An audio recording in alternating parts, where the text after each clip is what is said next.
Corey and I decided we were gonna make the same exact beer. Yep. We've been making beer together. I've been making it longer.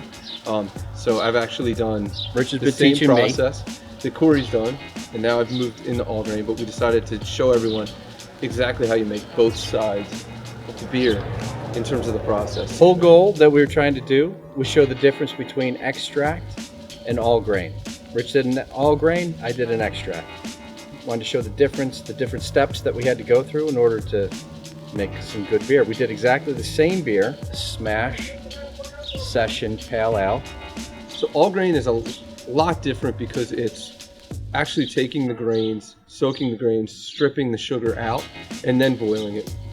When you use extract, it's already pulled out of the grain, and the process that Rich went through, the all grain process, you're actually pulling the sugars out of the grain yourself.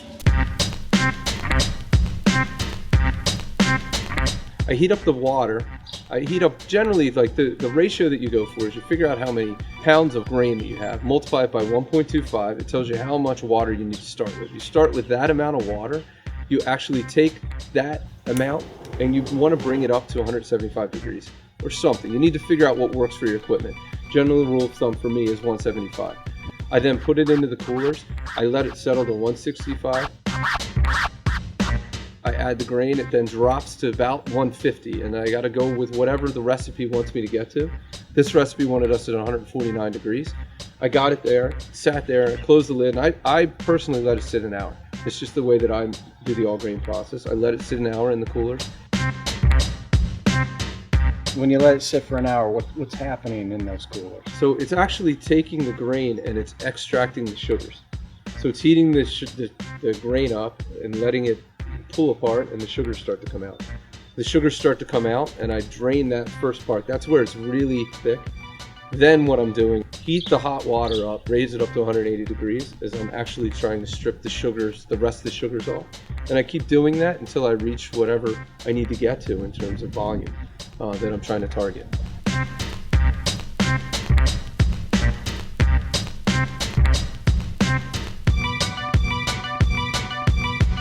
Then I start to boil, and we're exactly at the same process that Corey's at. Extract process, the simpler process, and then you can build on that, is you boil 6 gallons of water.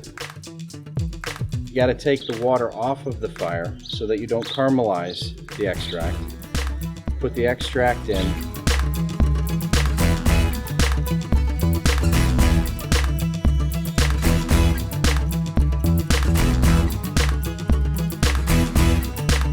Put it back on the fire, mix it up, get it back to a boil, and that's when your boil starts. And it's a 60-minute boil. You put a ½ ounce of Simcoe in at the beginning, and that's the bittering of the hops. Right. And then 45 minutes later, that's when you put the other half of that ounce in, which starts to pull the aroma out of the hops of that Simcoe. With 5 minutes left in the boil, you put another ounce of Simcoe in, and then you cool it and put it in the fermenter. Yeah. So after the boil, you have to get the wort down to 70 degrees before you put it in the fermenter, before you put the yeast in. And the way you do it is put the copper coil in, hook it up to the hose, and run water through it so that it cools down relatively quickly. So I think that's probably one of the best investments you need to make when you start brewing. One thing that drove me nuts is every book I read when I first started told me to use an ice bath. And an ice bath is near impossible. It takes forever to get it cool. This is like no-brainer. You hook it up to the hose, you let it sit there, and the temperature just slowly drops. I used carboys. I used 2 carboys. I used 6-gallon carboys. I do a 1-stage fermentation where I'll put it in there, let it sit, add the yeast, let it rip through, and then I'll pull it out and keg it. Corey usually does that, but he just got a brand new conical. Which I'm excited about. Right? Conical fermenter. Exactly. So what I'm going to be able to do is I'm going to leave it in the same container. I'm going to be able to take the yeast cake out of the bottom of it because it's that conical fermenter. And then I'm going to be able to keep the first fermentation and second fermentation in the same container, and then just drain it right into the keg for kegging in about 2 to 3 weeks. Probably tomorrow, I'm gonna hear a lot of bubbling. It's gonna be aggressive because we use yeast starters, so it's gonna be extremely aggressive. I don't know what's gonna happen with this ferment. It's gonna be fun to watch. It's gonna be fun to watch. pantry. We'll figure that out. But it's gonna be really aggressive. The yeast is gonna start to just go crazy and start to eat all the sugar.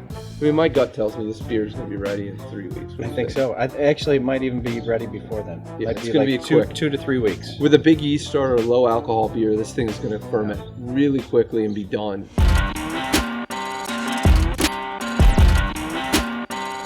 We actually got the same exact original gravity, which was pretty cool. So we measured that at the end and it came in exactly the same. 140. Is it really? 1040. No way. Yeah, check it out. Exactly the same.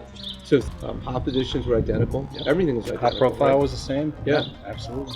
Making a beer like this is extremely inexpensive if you do it right. That's right. Because there's not a lot of hops. If you have a conical fermenter, like we were talking Exactly. about, you can basically steal your own yeast and sit Just on keep it. using it. Keep reusing it. If you wanted to pick one beer and make it, this would be a good one. This would be a good You could make it really reasonably, and you could grow hops like you're trying to do. Exactly. Right? Got some You've got centennial experience. going on. What do you think it's going to deliver, honestly? I honestly think yours is going to taste a little bit better than mine because of the all-grain process. And but I think the alcohol content's going to be probably about the same. I think it's going to look. Yours will look a little darker. It's just my gut. Yeah. And mine will be a little lighter, but also a little crisper.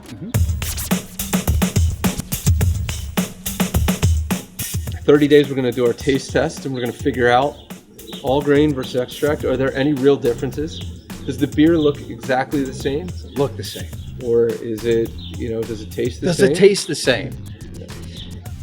Does it have the same alcohol Same content? alcohol content. What do people prefer? I think they're going to prefer mine. But I hope they see. prefer his. We'll see. Yeah, we're drinking Dude, this is Ornery Ales. Brown ale. What's the name of it? Ornery Ales, brown ale. Oh, Oswego. Oswego. Yeah.